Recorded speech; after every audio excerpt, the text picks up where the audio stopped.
The order to kill the world arrives as a single line of Ben Herrick across a slate. No trumpets, no sermon. Just a code string flickering green on a clerk screen in the command cathedral of an imperial cruiser hanging high over a nameless ball of rock and faith. Exterminatus. Authorized. The man who reads it has ink under his fingernails and a crooked signet ring on his thumb. He has signed tithe ledgers, casualty manifests, requisitions for bolt shells and body bags. His name is Leo Torin, third-class scribe of the Administratum. He has never held a weapon. He has never seen a battlefield. Today he signs the death warrant of 8 billion people. His stylus hesitates a fraction over the confirmation rune. No one sees it tremble. Around him the command deck hums, choir vox murmuring, cogitators ticking, the distant heartbeat of plasma reactors. Above, the vaulted ceiling is painted with angels that never existed and victories that never happened. Leo breathes out, touches the rune, and the slate chimes once. Somewhere deep in the cruiser's armored bones, cyclonic warheads taste activation codes like incense. On the planet below, no one hears the sound. The world is still alive. 24 hours earlier, it still believes it will see another sunrise. They call the planet Calvaris. On star charts, it is a thin line of script and a population figure that no one has updated in a century. In reality, it is a hive world, a stacked tomb of metal and flesh, towers clawing at the sky while their roots dissolve in chem-poisoned seas. 8 billion souls breathe recycled air and dust. 8 billion bodies scrape at the edges of industry to placate a faceless god. To the wider Imperium, Calvaris is sufficient. Its tithes arrive close enough to quota. Its governors speak the correct prayers.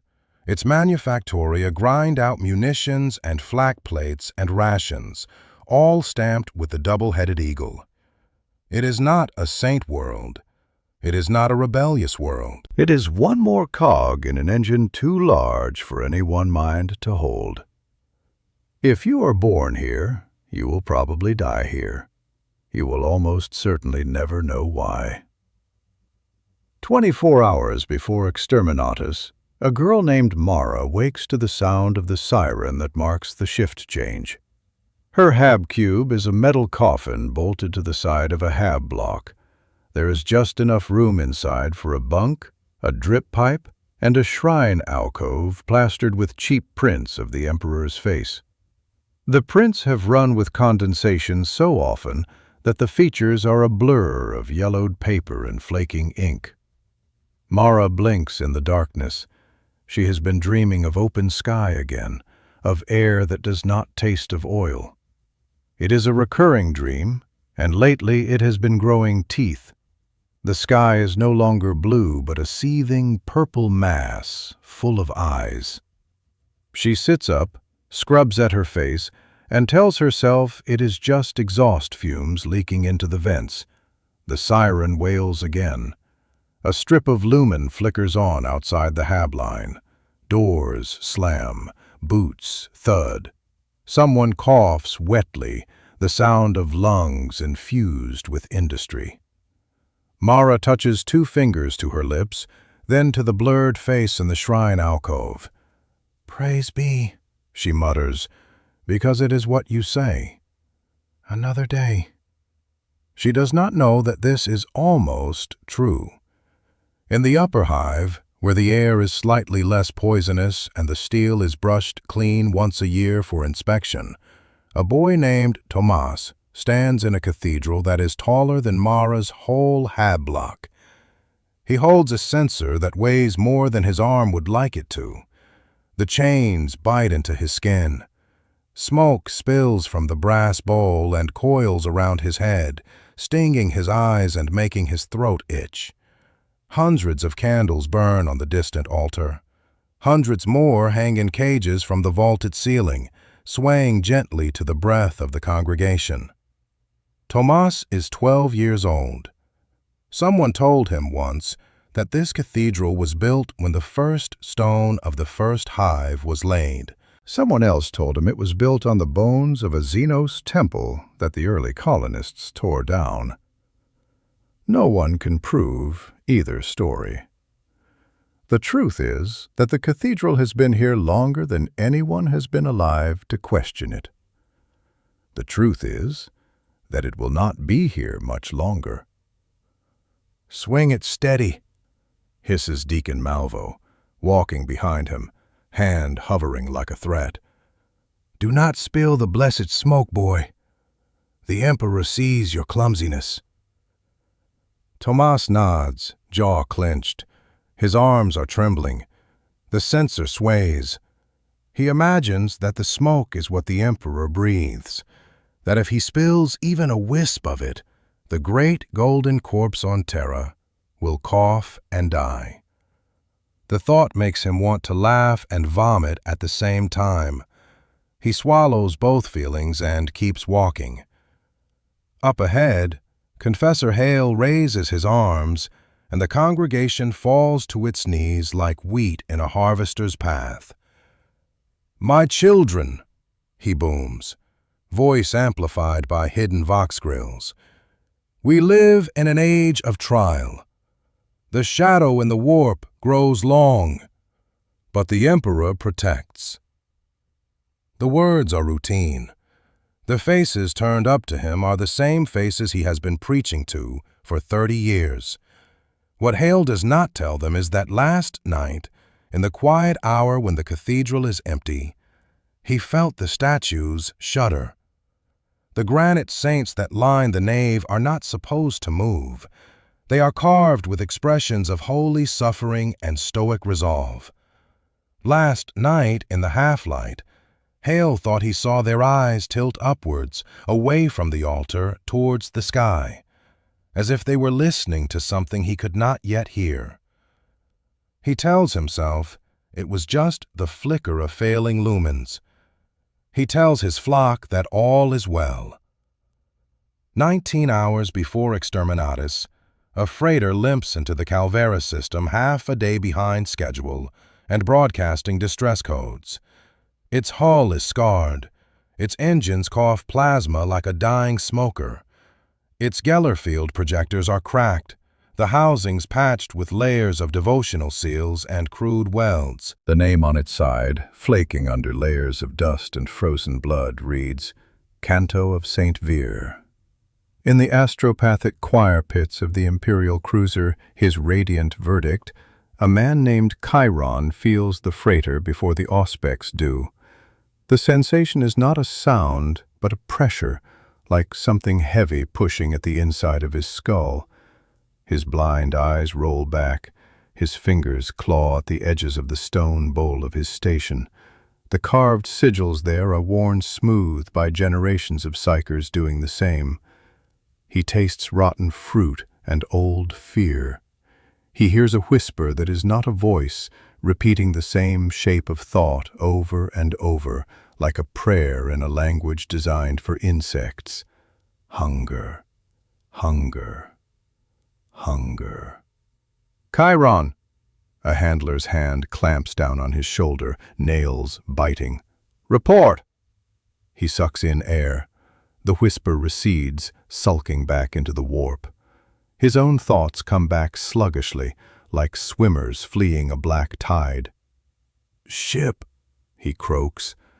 Imperial pattern, coming in from the rim.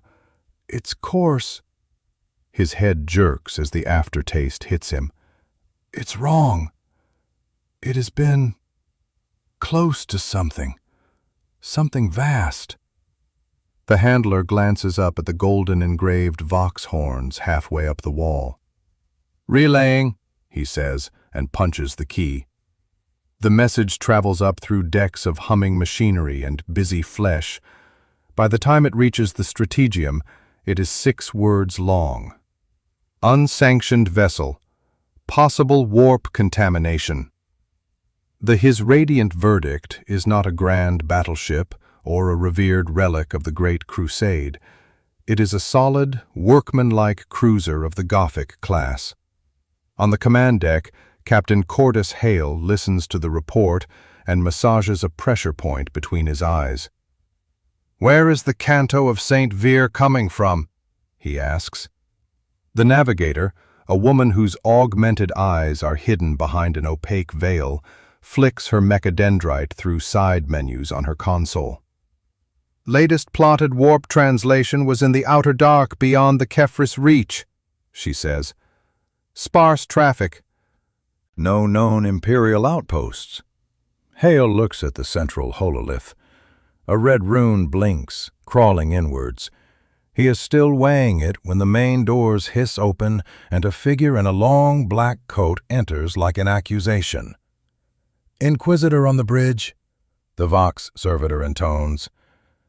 Inquisitor Lysandra Verhoeven does not look like the skull-faced witch of children's tales. She is short, compactly built.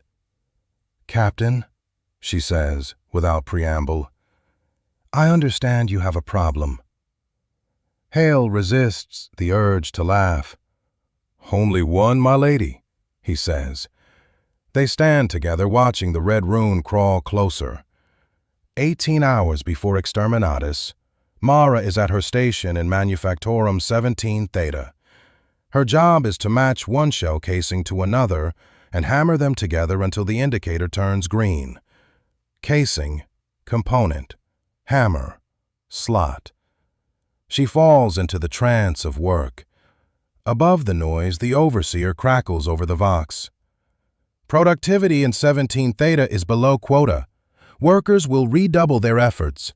Those who fail will be reassigned to essential biological reclamation duties." Mara's hands move with the rhythm drilled into her. For a while, she forgets the dream about the sky. Only when the tremor comes does she remember. It is subtle at first, a humming under her feet that might be a heavy crawler rolling past on a lower level. Then it grows stronger. The rivets in the ceiling above her rattle. Dust filters down like gray snow. The conveyor belts judder and stutter. A shell casing tumbles off the belt in front of her and clatters to the floor. All along the line, hammers falter. "Keep working," the overseer bellows, his voice sharp with the edge of fear. "Seismic activity is within acceptable limits. Keep working for the love of—" The Vox cuts out. The tremor rolls through the Manufactorum like the sigh of something enormous shifting in its sleep. Lumen strips flicker. For a heartbeat, all the candles on the small shrines bolted above each worker's station gutter, as if someone has exhaled directly onto them. Mara grips the edge of the line to steady herself. The tremor passes. Silence follows, broken only by the clink of a single shell casing spinning to a halt. Then the overseer's voice comes back, thinner, forced. "Minor tectonic adjustment," he says. "Underhive subsidence. All systems stable. Resume work. The Emperor expects your duty." The workers glance at each other. No one speaks. One by one, hammers rise again. Casing, component, hammer, slot. Mara's hands move. Her mind does not. In the instant of the tremor, she felt something that was not in her flesh. Something vast and far below, like a heartbeat echoing up through kilometers of rock and hive structure. For a moment, it felt as if the whole planet had inhaled. She wonders very quietly what it is waiting to exhale. 16 hours before Exterminatus, Inquisitor Verhoeven stands on the observation deck of His Radiant Verdict and watches as the Canto of St. Vire is brought in on a tractor beam. Up close, the freighter looks worse. Its hull is filmed with frost and something that is not frost. Patterns in the residue cling to the metal, faint spirals etched in a way that makes the eye want to slide off them. Patches of devotional parchment have been torn away as if by claws from the inside. Some of the saint statues welded along the spine have been reduced to featureless stumps. "You should destroy it now," says Chiron quietly from his station. His eyes are milk white, his sockets rimmed with burst veins. "You should not let it near anything alive." "We do not incinerate imperial vessels on a psyker's impression," Verhoeven says. Her voice is flat. "Not unless we must." Chiron swallows. "My lady, what I felt, it was not a simple brush with the warp. Something has been close to that ship for a long time, something hungry enough to bend thought just by existing." The patterns in the residue. They hum, even now. Captain Hale has joined them, arms folded behind his back. "If there is a threat, we have to know what it is," he says. "If the crew is contaminated, we cannot assume this is the only ship." "Exactly," Verhoeven says. "The Ordo Xenos did not assign me to this backwater to watch things burn from a safe distance. We are here to know what is coming before it arrives." She turns away from the viewport. Beneath her coat, the chain that holds her rosette feels heavier than usual. "Prepare a boarding team," she says. "I want a controlled entry, maximum purgation protocols. Seal any survivors in isolation until I say otherwise." "And if there are no survivors?" Hale asks. Verhoeven's eyes are the color of old steel. "Then we find out what killed them," she says. They go in with shotguns, flamers, and litanies. The canto of St. Vire's airlock opens reluctantly. The interior atmosphere that escapes is thick and damp and smells of old blood and ammonia. Purity seals crack and tear as the boarding party steps through. Auspex runes flicker and sputter, complaining of interference. They move in formation down corridors that should be familiar on any Imperial ship. Plasteel walls, conduits, devotional graffiti. Here the prayers are smudged. Here the conduits pulse faintly, as if something beneath the metal is breathing. "By his light," murmurs one of the naval armsmen. "Quiet," snaps his sergeant. "Focus on your fields of fire." They find the first bodies in a shrine alcove. They are arranged carefully, a circle of frozen figures kneeling around a central column of something that might once have been a man. The central mass has split open, translucent membranes dried in petals around a hollow core. The kneeling bodies' faces are turned up, mouths open in silent praise or horror. Their eyes have been scooped out. On the wall above them, someone has smeared a pattern in blood. It is not a mark of chaos. It is not any symbol Verhoeven recognizes. It is a spiral, nested inside another spiral, and another. It makes the head ache to look at it. Verhoeven studies it anyway. "Record this," she says. A servo skull clicks and hums, picked capturing from over her shoulder. "Have the Magus biologists on board prepare an analysis. I want to know if this matches any known Xeno signal motifs." Behind her, one of the armsmen loses his composure and vomits into his rebreather. They find more bodies. They find fewer answers. By the time they reach the bridge, it is clear that the crew of the Canto of St. Vire died afraid and devout and for nothing. The last log entry in the captain's throne is a string of coordinates and a prayer carved shakily into the arm of the chair. "Deliver us from the sky that whispers." Verhoeven stares at it, then at the coordinates. Her throat feels suddenly tight. The coordinates match a patch of empty space less than 3 light-years from Kefris Reach, a region of the void where, 3 months ago, an entire patrol group of Imperial Navy picket ships vanished without a distress call. Chiron was right. Something large has passed through this region, something close enough to leave a psychic bruise on anyone who brushes its wake, something that does not care about the minds it scars. In the strategium, data begins to align into an ugly shape. 15 hours before Exterminatus, on the surface of Calvaris, the tremors continue. They come irregularly, a low, lazy shudder that rattles the cheap icons on hab walls and sends cracks snaking through already fractured roadway. In the underhives, where whole levels have been built on top of older levels that nobody remembers, cracks become collapses. Rusted gantries shear away. Entire hab blocks tilt and settle like rotten teeth. Dust fills lungs already caked in grime. In Hive Calvaris Magna, the governor's spire barely notices. Governor Malkai Voss stands at his balcony, looking out over the smog-smeared lights of his city. He thinks not of tremors, but of quotas. "Our manufactoria are running at 93% of projected output," drones the Minister of Production behind him, reading from a data slate. "We have reassigned 3 underperforming districts to reclamation work to offset food shortages in—" "Stop," Voss says. He is a broad man, heavy from rich food pulled out of a starving lower hive.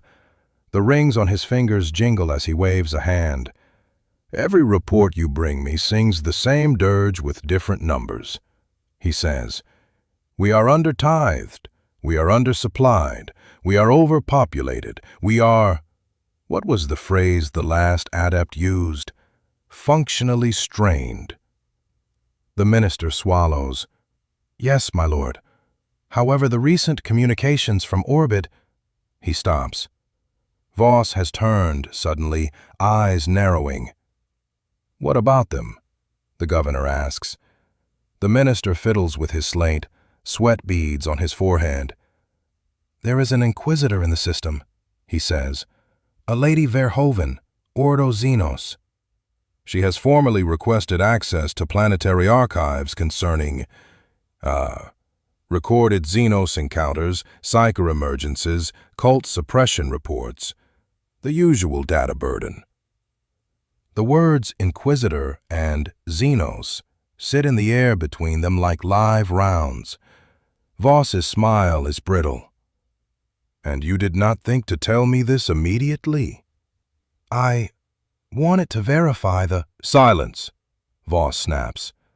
"Summon the Lord Militant, double the patrols around Administratum stacks, and have the ecclesiarchy prepare a public display of orthodoxy, a procession, something with banners. If the Inquisitor is sniffing around Calvaris, I want her to smell nothing but incense." "Yes, my lord," the minister says, and bows his way out. Voss turns back to the window. The hive trembles again, a subtle sway like a drunk finding his feet. He grips the railing until his knuckles go white. For a moment, he has the irrational conviction that the world is not shaking because of tectonic instability or ancient mining shafts collapsing. He feels, though he is not a psyker, has never so much as glimpsed the warp, that something under the hive is stretching, flexing, as if the planet is testing how much its own skin can bear before it splits. He shakes the thought off and reaches for his goblet. The wine trembles in the glass. 13 hours before Exterminatus, the first unofficial rumors of the sickness begin to circulate in the lower levels. It does not start with coughing or fever. It starts with dreams. Workers in 17 Theta Manufactorum and its neighboring lines begin to complain, in hushed conversations on their rest breaks, of nightmares too similar to be coincidence. Dreams of standing on a plain of bone under a sky full of teeth. Dreams of a tide of chitinous bodies rushing past, ignoring them, driven by a hunger that has nothing to do with flesh and everything to do with annihilation. Mara has had these dreams for weeks now, but she does not tell anyone. Dreams are dangerous. Everyone knows someone or knows someone who was taken away by the black ships. If the dreams were only in sleeping minds, they might have been dismissed as stress, as recycled rumor. But then there are the waking moments, the flickers at the edge of vision when the pattern of rivets on a wall seems to rearrange themselves into spirals, or the drip, drip of a leaking pipe resolves into a 6-beat rhythm that feels like a pulse. Mara drops a shell casing when it happens. She stoops to pick it up and sees for a heartbeat that the floor under her boots is not metal, but flesh, pale and slick and throbbing. She blinks, and it is gone. Her hands shake as she returns to her station. She keeps working. No one reports the visions. No one wants to be noticed. 11 hours before Exterminatus, Inquisitor Verhoeven finds the piece that makes everything else slot into place. It is nothing. A fragment of data embedded in an old administratum archive, flagged and forgotten. The cogitator she requisitioned hums and squeals as it drags information out of rusting memory stacks down on the planet. Old reports scroll past her eyes. Cult suppression, year 078.M41. Minor Xenos artifact uncovered in sublevel of hive Calvaris magna. Object classified as psionic resonator of non-human origin. Item transferred to Mechanicus custody for further study. Her lips thin. Magos Reth, she voxes. You told me there were no extant classified Xenos artifacts on this world. On the other end of the line, high in the forge temple that squats on the hive's flank like a tumor of metal and prayers, a voice made of static and vocoder clicks responds, says Magos Reth. And this resonator? She transmits the fragment. There is a pause. Reth says, a faint whine overlays the vox, like a machine searching for a word. Local turbulence. You lost a psionic Xenos device somewhere in the depths of a hive on a world that now sits in the path of an unidentified warp shadow, Verhoeven says. And you did not think this worth mentioning. Reth replies. Background noise can become a beacon, given the right amplifier, Verhoeven says. She looks at the coordinates of Calvaris. She looks at the projected trajectory of the psychic bruise Chiron felt. She overlays them. The shadow will pass close. Magos, she says softly. Tell me about your underhive expeditions. How far down do your data extraction crawlers go? 9 hours before Exterminatus, a squad of PDF troopers descends into the bowels of hive Calvaris magna and does not return. They go down in a chimera painted with chipped Aquilas and the governor's sigil, its tracks grumbling over corroded mesh.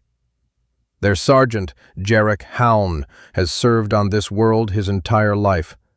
He knows the levels down to 30 by heart. Beyond that, he prefers not to think about. They are going well past 30 today. Orders are orders, he tells his squad, though no one has asked for reassurance. Some sump scabs broke into a forbidden sector, that's all. We go down, we shoot anyone who shouldn't be there, we bring back whatever relics they thought they could steal, and we go home. Easy pay. One of the troopers makes the sign of the Aquila awkwardly on his flak vest. Sir, he says, what's forbidden about it? Jarek thinks of the briefing. There's tech down there our betters don't want scavvers breaking, Jarek says. Stay in formation. Don't touch anything that hums.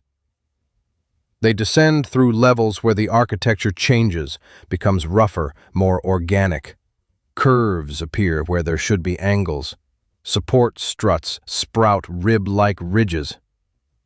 Someone's been doing unsanctioned modifications, mutters one trooper, tracing a finger along a wall where the metal has flowed into shapes that look disturbingly like veins. Jarek smacks his hand away. Don't touch, he says. Don't think, just walk. By the time they reach the marked coordinates, the air is thick with a smell like rotten fruit. Their lamps catch glistening patches on the walls, translucent bulges that pulse faintly when their vox chatter spikes. What in the throne's name is this? Someone whispers. They find the breach in the Mechanicus bulkhead. It is a ragged tear, edges melted, leading into a cavity that does not match any hive plan Jarek has ever seen. Inside, something throbs. The thing is a knot of fleshy growth that is eaten through metal and stone alike. Tubes like veins spread out from its core, disappearing into the hive's fabric. At the center of it all, half embedded, is a metallic object that looks like a shard of alien bone wrapped in circuitry. Every time one of them speaks, the shard flares faintly. Magos Reth's missing relic, Jarek says under his breath. The calm bead in his ear crackles. Sergeant Holm, comes a voice full of static and clipped vowels. Inquisitor Verhoeven, we are receiving anomalous readings from your location. Do not approach the object further. Do not attempt to remove it. Too late, says one of the younger troopers, voice high with panic. Jarek spins. The kid has stepped closer, hand outstretched, drawn like an insect to a light. His fingertips brush the alien shard. There is a sound like glass shattered inside everyone's skull at once. Jarek screams. He does not hear it. His mind fills with a vision that is not his, a vast, starless emptiness. In it, something moves. Not one thing, but an infinite number of similar things. A swarm of hungers, each thought a deranged echo of the others. For a heartbeat, the swarm's attention tilts, not fully, not yet. Just enough that somewhere far away in the dark, a filament of curiosity touches the pinpoint of psychic noise that is Calvaris. Calvaris shines in that attention like a candle glow against the void. Then the vision is gone. Jarek crashes to his knees, helmet banging against the wet floor. Around him, his squad lies scattered, some twitching, some unnaturally still. The kid who touched the shard is smoking, his flesh crumbling away like ash. The alien object sits in the pulsing growth, now glowing steadily, rhythmic. Heartbeat, heartbeat, heartbeat. Sergeant Holm! Verhoeven's voice roars in his ear. Report! Jarek tries to speak. Only one word makes it past his burst lips. Hungry! After that, the Vox records only static and distant, wet tearing sounds before it goes dead. 7 hours before Exterminatus, Verhoeven sends her formal recommendation up the chain. Inquisitors are feared as gods on the ground, but they are not free gods. They answer to something, if not to anyone. When a decision as final as Exterminatus is at stake, they do not take the responsibility alone if they can help it. Her report is clinical. Evidence of an unknown Xenos presence, potentially classified under the general threat profile of Tyranid biofleets. a psionic resonator of alien design integrated into the hive's superstructure, actively amplifying a signal that has already drawn the attention of a warp shadow of unprecedented scale. She lays it out as numbers and patterns and probabilities, stripping away the screams and the smell of burned flesh in the underhive cavity. Probability of containment, given current assets, negligible. Probability of the signal causing the main body of the shadow to alter course towards Calvaris if allowed to continue, unacceptably high. Projected consequence if such a fleet is allowed to establish a beachhead on a hive world in this sector, entire subsector consumption. Recommended course of action? Exterminatus by cyclonic torpedo. Justification? Better the death of one world now than the death of 100 later. The astropathic transmission goes out wrapped in codes that mark it as an inquisitorial priority. It knifes through the warp, riding on Chiron's blood and exhausted will, seeking the nearest relay hub that can answer with equivalent authority. While they wait, Verhoeven stands in the ship's chapel, alone. The chapel is small by cathedral standards, but every surface is carved. The walls are reliefs of the emperor in battle, the saints at his side, the enemies beneath his heel. The air smells of oil and candle smoke and the faint ozone tang of power fields. Verhoeven looks at the statue at the far end, not of the emperor, but of an angel in antique armor, wings spread in mid-descent. "Am I wrong?" she asks it. The statue, being stone, says nothing. "If I burn this world," she says, "I save others. That is the math. That is the duty. But I have walked the manufactoria. I have seen the children in the lower levels. They do not know what sleeps under their feet, or what swims in the dark between stars. They will die screaming for a God who has already written their names in a ledger under the heading, Acceptable Loss." It is not prayer. She is not sure who she would be praying to. She closes her eyes. In her mind, she sees the alien shard pulsing in the hive's bowels, each beat a flicker of light in a sea of hungry dark. The math does not change. "Throne, forgive me," she says, out of habit rather than belief. 6 hours before Exterminatus, the answer comes back. It is 3 lines long, written in cold, high Gothic, signed with a cipher that indicates a Lord Inquisitor whose name Verhoeven once feared and now only respects. Recommendation reviewed. Conclusions sound. Exterminatus authorized. Gloria Imperator. The words are ordinary. The weight behind them is not. She feels it settle on her shoulders like a lead cloak. Captain Hale reads the authorization a few minutes later, alone at his throne. His fingers tighten on the arms of the command chair. He has seen purges. He has bombarded cities. He has never glassed a whole world. "Captain," says Leo Torin, hovering at the foot of the dais, slate in hand. "Confirmation required for the execution of order." The clerk's voice is steady. His skin is a shade paler than usual. Hale looks down at the slate. The confirmation rune blinks, patient. Every instinct in him screams, "Obey." An inquisitor has spoken. The path is clear. He does not immediately obey. "What would you do, scribe?" he asks, not sure why he says it. Leo blinks. "Sir? If I told you that pressing that rune would kill every living thing on the planet below us, and that not pressing it might doom 10 other worlds, what would you do?" Leo swallows. "I am not qualified to evaluate strategic consequences, sir," he says automatically. Hale sighs. Of course you are not. You are qualified to copy numbers and file the dead. He reaches down, takes the slate. Prepare the cyclonic torpedoes, he says. His voice sounds distant to his own ears. Arm them with full warheads.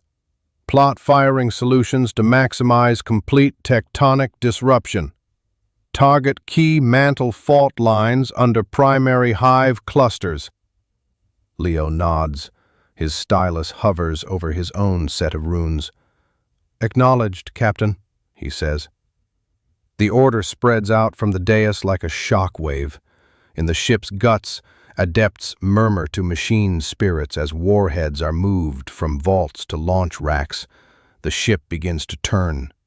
Below, Calvaris spins slowly in the void. It does not yet know that it has been deemed an acceptable sacrifice. 4 hours before Exterminatus, the first signs that something is truly wrong creep into the open. In the cathedral where Tomas swings his censer, the statues shudder again. This time they move far enough that everyone sees. The granite saints lining the nave turn their heads a fraction toward the doors. For a heartbeat, silence falls. Then screams replace the silence. "It is a sign!" shouts someone. The crowd breaks. People surge for the doors, trampling pews. Tomas drops his censer. It crashes to the floor, spilling embers. Confessor Hale stands at the altar, trying to pull the flock back. He might as well be shouting at a tidal wave. Outside, the hive's main hab spine thrums. Mara is on a transit platform when the tremor hits. The platform lurches. A train derails, screams of tortured metal mixing with human voices. Someone shoves into her, and she goes to her knees. As she scrabbles for her ration slip, she hears it. Not with her ears, with something else. Deep in the back of her skull, a sound like 1,000 million mouths opening in anticipation. She clamps her hands over her ears, anyway. 3 hours before Exterminatus, the cult comes out into the open. In a sump hall beneath Manufactorum 17 Theta, dozens of them gather. They wear workers' coveralls, PDF uniforms, priestly robes. In front of them, rising from a pit of fleshy growth that has eaten away the floor, the alien shard pulses like a heart. A young man stands at the edge. "Do you feel it?" he cries.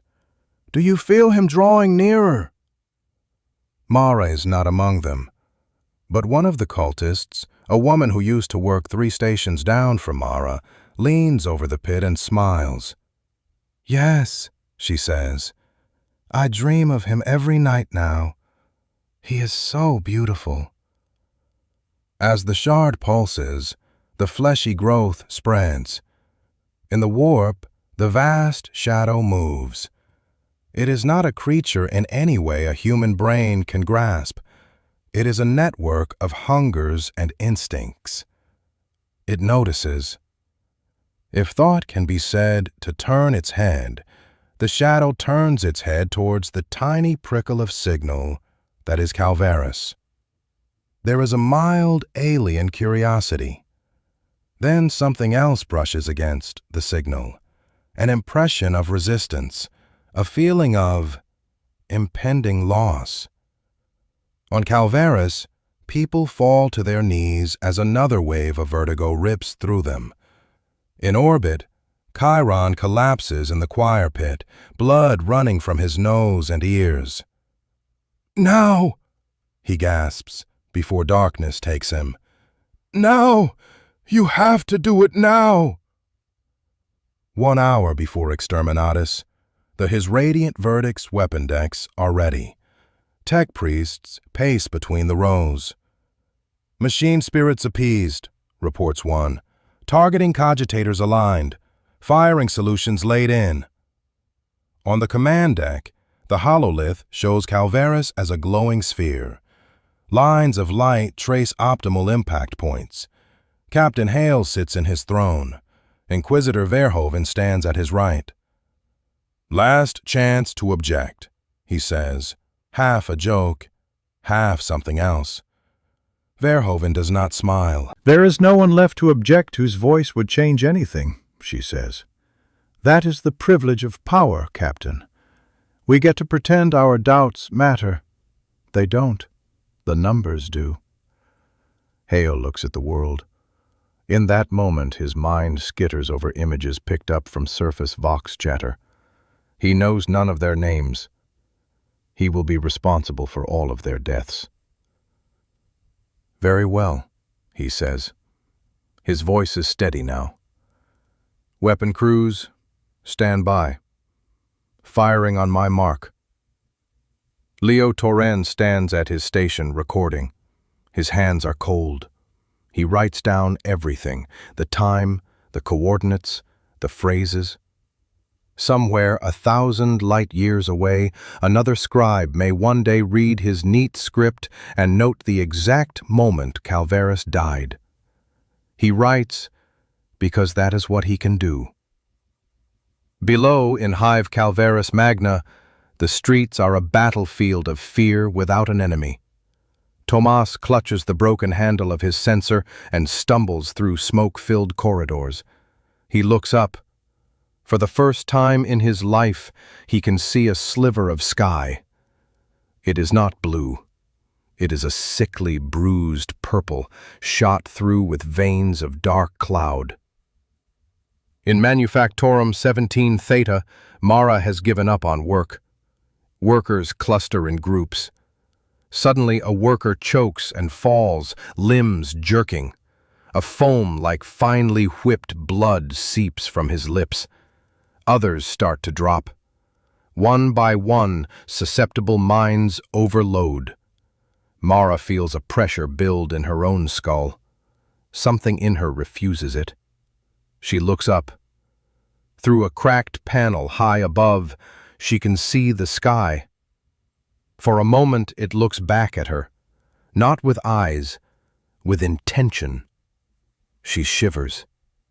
She does not know that the thing in the dark has just realized it is about to lose a meal. In the Sump Hall cult shrine, the alien shard pulses frantically. The fleshy pit around it bubbles. The young cult leader kneels at the edge, arms spread. "Take me," he whispers. "Take us all. We are ready. We are yours." The shard flickers. Somewhere above, in the cold void, cyclonic warheads receive final target lock confirmation. On the His Radiant Verdict's command deck, Hale raises his hand. "On the Emperor's light," he says. The traditional words taste like ash. "Firing in 3, 2, 1. His hand falls. In the launch bays, clamps release. Cyclonic torpedoes howl down their tubes. They emerge into space trailing contrails of blue fire, guidance systems locking onto the planet's mass. On the hololith, they are lines of light. On Calvaris, they are stars falling in slow motion. Children point. Priests scream that it is a sign. Somewhere in the palace, Governor Voss bangs on the door of a shuttle bay and demands to be let in. No one answers him. They are all looking up. On the Manufactorum transit platform, Mara sees them. Tiny bright streaks cutting through the bruised purple of the sky. They are beautiful. She half expects, against all reason, that the streaks will slow, flower into petals of retrofire, deliver armored giants who will make sense of the fear. They do not slow. They accelerate. Her dream of the sky having teeth comes back with ugly clarity. She grabs Sarah's hand. "Run," she says. "Where?" Sarah stares at her, eyes glazed. Mara opens her mouth to answer. The first cyclonic torpedo hits. At this range, there is no sound in space. On the hololith, Hale and Verhoeven watch as lines of light reach the surface of the world and vanish. For a moment, nothing appears to happen. Then points of white sear into existence at the impact sites. They expand. Calvaris's atmosphere is not ready for this. Shock waves tear through air and stone. Fire blooms in layers. Clouds flash to steam. Oceans heave as energy dumps into them, boiling at the edges. Deep beneath Hive Calvaris Magna, the alien shard flares in sudden, panicked overload. On the surface, people burst into flame without understanding why. Tomas runs. Heat slams into his back like a hand. The world tilts. He hits the ground. Stone shatters. He looks up. The sky is white. His lungs convulse. His eyes boil. He does not get another thought. In the manufactorum, Mara and Sarah are knocked flat. Mara sees the line of fracture racing across the ceiling towards them. She sees the banner above the line, embroidered with the words, "The Emperor provides." She sees Sarah's fingers slipping from hers. Then the ceiling comes down. The cyclonic warheads turn stone to magma. Calvaris's crust cracks. In the palace, Governor Voss sees, for a final insane moment, his own reflection in the polished hull of his personal shuttle as it falls with him down into a core that is no longer solid. Then he is gone. In the sump hall, the shard screams. It is a psychic spike that punches through the warp. All at once, whatever curiosity the vast shadow had is replaced by annoyance. The tiny beacon marked as edible is being destroyed. The attention withdraws. There are always other worlds. On his radiant verdict, Chiron jerks in his harness. "Inquisitor," he whispers. It turned away." Verhoeven nods once, eyes never leaving the hololith. Calvaris is changing. Its outline wavers. "Continue firing," she says. Her voice is dead. "Complete the protocol." Minutes stretch. On the hololith, Calvaris's image distorts further. Its outer layers slough away. What was once a complex system of rock and lives becomes an ugly, molten sphere, shedding debris. Within hours, there will be nothing left. Leo writes the final line of the entry. Exterminatus complete. He sets his stylus down. His hand is shaking. In the aftermath, there is no cheer. His radiant verdict's weapon decks go dark again. In the chapel, Verhoeven stands before the angel statue again. "You did it," says Captain Hale. "We did it," she corrects. "Does that help?" he asks. "No," she says. They stand in silence for a while. "You saved lives," Hale says. "Not the ones you can see, but somewhere there are children who will never know they were almost devoured because you killed this world today." Verhoeven closes her eyes. "Duty is not about feeling good," she says. "It is about doing what no one else can." In the Administratum archives, months later, a clerk who will never see the stars will open a file. Calvaris. Status, Exterminatus. Reason, Xenos contamination threat. He will note that the proper forms have been signed. He will nod, satisfied that everything is in order. He will move on to the next line. In a nameless, dark corner of the galaxy, the great shadow continues on its way. It remembers nothing of Calvaris. It leaves no monuments. It simply seeks the next source of light in the dark. There is one last echo. 8 billion small, defiant sparks, snuffed so that trillions more might burn a little longer. On no shrine anywhere is their story written. The Imperium does not raise monuments to worlds it kills to save itself. It simply records a word, necessary, and moves on.